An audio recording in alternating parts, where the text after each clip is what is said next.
प्रिय आत्मीय दाजुभाइ दिदीबहिनीहरू, हामी नेपालीहरूको घर आँगनमा नयाँ वर्ष 2082 आइपुगेको छ। नयाँ घाम, नयाँ ज्योति, नयाँ उत्साह लिएर आएको नयाँ वर्षको उपलक्ष्यमा देश तथा विदेशमा रहे बसेका सम्पूर्ण नेपालीहरूको सुख र शान्तिको मङ्गलमय शुभकामना। हरेक नयाँ वर्ष नूतन आशा र विश्वास बोकेर आउने, तर वर्षको बिदाईमा एउटा घनघोर निराशाका बीच हुने गरेको धेरै साल भयो। समाजका विभिन्न दल, वर्ग र जन समुदायले आफ्नो धारणा, आस्था तथा अभिव्यक्ति राख्न पाउनु प्रजातन्त्रको सुन्दर विशेषता हो। तर त्यस्तो धारणा र मान्यता प्रस्तुत गर्दा सबैले संयम अपनाउनु पर्दछ। केही दिन अघि जनप्रदर्शनमा जुन प्रकारको हिंसा, आगजनी, तोडफोड भयो, त्यसबाट जस प्रकारको मानवीय एवं भौतिक क्षति भयो, त्यो सुन्दा हामीलाई अत्यन्तै दुःख लाग्यो। नागरिक स्वतन्त्रता भन्दा ठुलो तन्त्र वा वाद हुँदैन। वास्तविक प्रजातन्त्र त्यहाँ हुन्छ जहाँ राम्रो, नराम्रो, जनगुनासो वा गुणगान सुन्ने परम्परा र संस्कार हुन्छ। नेपाली जनतामा देश र भविष्यलाई लिएर जुन खालको जागरुकता पैदा भएको छ, त्यसलाई हामीले सकारात्मक रूपमा लिएका छौँ। वास्तवमा नेपाली जनतामा रहेको देशभक्तिपूर्ण भावना विश्वमै अनुकरणीय र अनुसरणीय छ। देशलाई विद्यमान जटिलताबाट मुक्त गराई शान्त, स्थिर र समृद्ध मुलुक बनाउने जागरुकता जुन पैदा भएको छ, नयाँ वर्ष 2082 मा नेपाली जनताको चाहना अनुसारको परिणाम हासिल हुने विश्वास थपिएको छ। मुलुकमा व्याप्त अशान्ति, अराजकता, निराशा र असन्तुष्टिबाट आम नेपालीलाई मुक्त गर्न नेपालको राज संस्थाले जहिले पनि योगदान पुर्याउँदै आएको विदितै छ। राष्ट्रियता र प्रजातन्त्रलाई मूल कार्य मान्दै जनभावना बमोजिम चल्ने बहुदलीय प्रजातन्त्र र संवैधानिक राज संस्थाको परम्परामा हाम्रो मान्यता रही आएको छ। वर्तमानमा बदलिँदो जनचाहनाको पनि कदर गरी राज्य शक्तिको स्रोत जनता नै हुन् भन्ने मन्जुरी सदैव स्थापित हुनु पर्दछ। राष्ट्र निर्माता श्री 5 बरामहाराज धीराजको दिव्य उपदेशलाई नै अबको राज्य सत्ताको मूल मन्त्र सोच्नुमा के होला?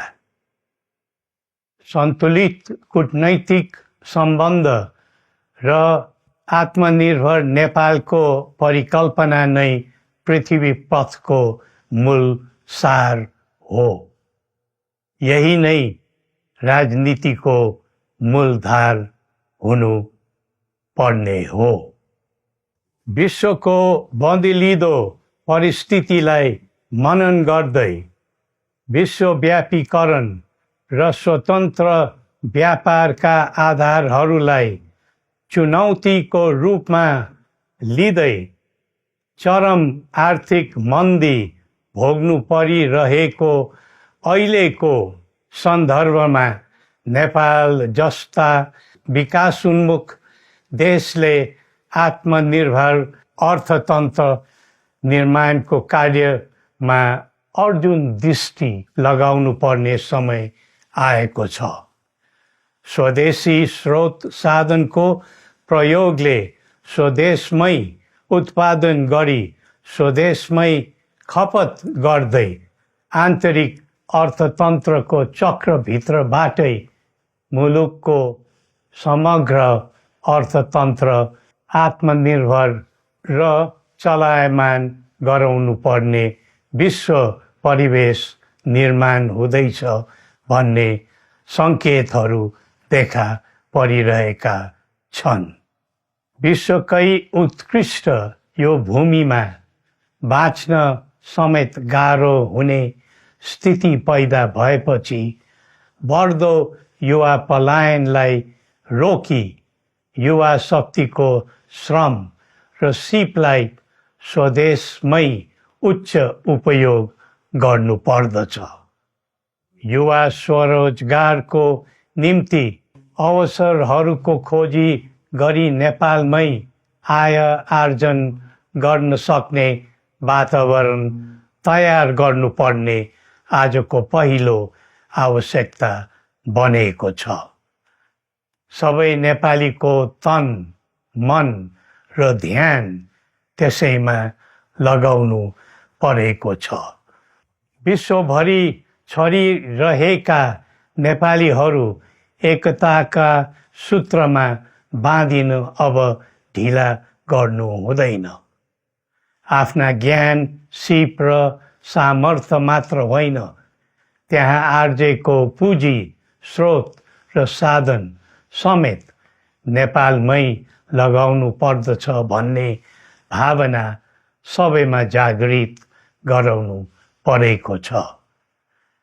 प्रकृतिले दिएको स्वर्ग जस्तै सुन्दर हिमवत् खण्ड नेपाल सिँगार्न र विकासको बिकुल फुक्न कसरी लाग्ने र लगाउने स्वदेश फर्क स्वदेश नै स्वर्ग भन्ने अभियान चलाउनु पर्ने आजको आवश्यकता भएको छ।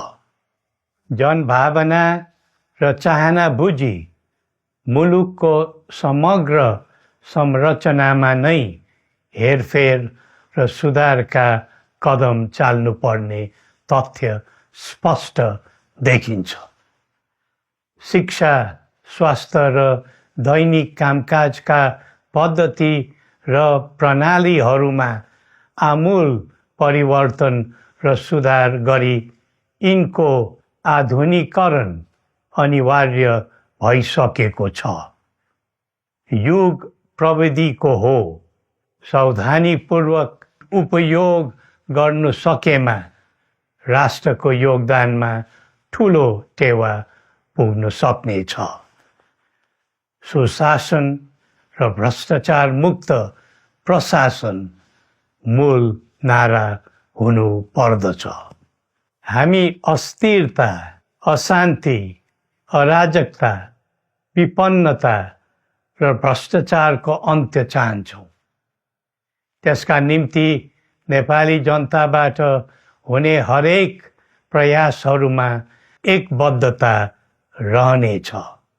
मुलुकको गिर्दो अर्थव्यवस्था, रुग्न हुँदै गएको औद्योगिक उत्पादन, बढ्दो राष्ट्रिय ऋण र बेरोजगारी, रक्षात्मक बन्दै गएको राष्ट्रियता, राष्ट्रिय एकता, सामाजिक सद्भाव, मौलिक धर्म, संस्कृति तथा जनस्तरमा बढेको निराशा, असन्तुष्टि हाम्रो चिन्ताको मूल विषय हो। नागरिक पलायनसँगै पुँजी पलायन, भ्रष्टाचार र व्यथिति देशले थाम्नै नसक्ने स्तरमा झाँगिएको छ। यो स्थितिमा नयाँ वर्षलाई उपलब्धिमूलक बनाउनु हामी सबै नेपालीको सामूहिक र एकताबद्ध प्रयास अपरिहार्य भएको छ। नेपाली बीच द्वन्द्व नहोस्, परस्पर अविश्वास र हिंसाको दुःखद मनोस्थिति नबनोस्, देशवासीहरू कुनै पनि नाम र न्युहुमा ध्रुवीकृत नबनुन् भन्नेतर्फ हामी सदैव सचेत र संवेदनशील छौँ। नेपालीको एकतामा नै नेपालको भविष्य निहित रहेको यथार्थलाई हामीले आत्मसात गरेका छौँ। सबैले यही वास्तविकतालाई आत्मबोध गर्नुपर्दछ भन्ने ठान्दछौँ। हाम्रा आह्वान हामी कसैको निजी स्वार्थपूर्तिका निमित्त होइन, कुनै खालको सैद्धान्तिकवाद वा विचारको होइन, समग्र राष्ट्रको स्वाधीनता, समग्र जनताको सम्प्रभुता तथा नेपाल र नेपालीको सुखमय प्रतिष्ठाको निम्ति हो। आफ्नै प्रकारको अग्रणी राष्ट्र हामीले नै बनाउने हो अनि आफ्नो स्वतः र अस्तित्व हामी आफैले उठाउने हो। संसार धेरै अघि बढिसक्यो, तर हामी यो वा त्यो वादको चक्रव्यूहमा फँसेका छौँ। नेपाल आमालाई केन्द्रमा राखेर हाम्रा विचार बन्नुपर्छ, हाम्रा कदम चल्नुपर्छ। हरेक समस्याको समाधान संवाद, सहमति, समन्वयन र सहकार्यबाट हुन सक्छ। आगामी वर्ष नेपाली इतिहासको स्मरणीय र सुनौलो सम्झना बन्नुपर्छ र बनाउनु सकिन्छ भन्ने विश्वास हामीले लिएका छौँ। नयाँ वर्षले नयाँ आशा, उमङ्ग र उत्साह ल्याओस् अनि नेपालीको सुनौलो भविष्यको सुनिश्चितता होस्। श्री पशुपतिनाथले हामी सबैको कल्याण गरून्। जय नेपाल।